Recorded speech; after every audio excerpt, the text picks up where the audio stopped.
समय बहुत बलवान होता है। वह शिखंडी से भीष्म को मात दिला सकता है, कर्ण के रथ को फंसा सकता है, द्रौपदी का चीर हरण करा सकता है। अगर किसी से डरना है तो वह है समय। महाभारत में एक प्रसंग आता है जब धर्मराज युधिष्ठिर ने विराट के दरबार में पहुंचकर कहा, हे राजन, मैं व्याघ्रपाद गोत्र में उत्पन्न हुआ हूं तथा मेरा नाम कंक है। मैं धूत विद्या में निपुण हूं। आपके पास आपकी सेवा करने की कामना लेकर उपस्थित हुआ हूं। जुआ यानी वह खेल जिसमें धर्मराज अपना सर्वस्व हार बैठे थे, कंक बनकर वही खेल वह राजा विराट को सिखाने लगे। जिस बाहुबली के लिए रसोइये दिन रात भोजन परोसते रहते थे, वह भीम बल्लभ का भेष धारण कर स्वयं रसोइया बन गया। नकुल और सहदेव पशुओं की देखरेख करने लगे। दासियों से घिरी रहने वाली महारानी द्रौपदी स्वयं एक दासी सैरिंद्री बन गई और वह धनुर्धर, उस युग का सबसे आकर्षक युवक, वह महाबली योद्धा, वह द्रोण का सबसे प्रिय शिष्य, वह पुरुष जिसके धनुष की प्रत्यंचा पर बाण चढ़ते ही युद्ध का निर्णय हो जाता था, वह अर्जुन एक नपुंसक बन गया। युधिष्ठिर राजा विराट का अपमान सहते रहे। पौरुष के प्रतीक अर्जुन एक नपुंसक सा व्यवहार करते रहे। नकुल और सहदेव पशुओं की देखरेख करते रहे। भीम रसोई में पकवान पकाते रहे और द्रौपदी एक दासी की तरह महारानी की सेवा करती रही। पांडवों के लिए वह अज्ञातवास नहीं था। अज्ञातवास का वह काल उनके लिए अपने परिवार के प्रति अपने समर्पण की पराकाष्ठा थी। वह जिस रूप में रहे, जो अपमान सहते रहे, जिस कठिन दौर से गुजरे, उसके पीछे उनका कोई व्यक्तिगत स्वार्थ नहीं था। अज्ञातवास का वह काल परिस्थितियों को देखते हुए परिस्थितियों के अनुरूप ढल जाने का काल था। आज भी इस धरती में अज्ञातवास जी रहे। न जाने कितने महायोद्धा दिखाई देते हैं। कोई धन्ना सेठ की नौकरी करते हुए उससे बेवजह गाली खा रहा है क्योंकि उसे अपनी बिटिया की स्कूल की फीस भरनी है।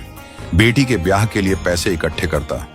बाप एक सेल्समैन बनकर दर दर धक्के खाकर सामान बेचता दिखाई देता है।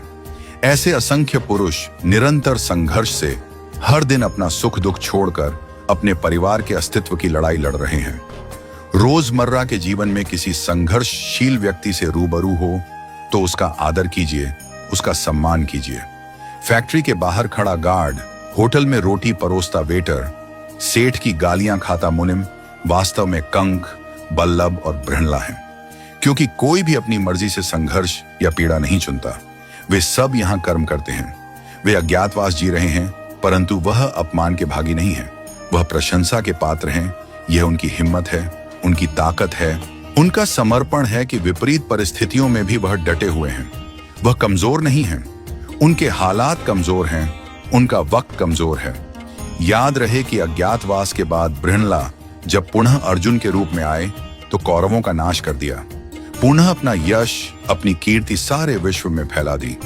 वक्त बदलते वक्त नहीं लगता, इसलिए जिसका वक्त खराब चल रहा हो उसका उपहास और अनादर न करें, उसका सम्मान करें, उसका साथ दें। क्योंकि एक दिन संघर्षशील, कर्मठ, ईमानदारी से प्रयास करने वालों का अज्ञातवास अवश्य समाप्त होगा। समय का चक्र घूमेगा और बृहणला का छद्म रूप त्याग कर धनुर्धर अर्जुन इतिहास में ऐसे अमर हो जाएंगे कि पीढ़ियों तक बच्चों के नाम उनके नाम पर रखे जाएंगे। इतिहास बृहणला को भूल जाएगा, इतिहास अर्जुन को याद रखेगा। हर संघर्षशील, लग्नशील और कर्मठ व्यक्ति में बृहणला को मत देखिए, कंक को मत देखिए, बल्लभ को मत देखिए। हर संघर्षशील व्यक्ति में धनुर्धर अर्जुन को देखिए, धर्मराज युधिष्ठिर और महाबली भीम को देखिए। यही नियति है, यही समय का चक्र है, यही महाभारत की भी सीख है।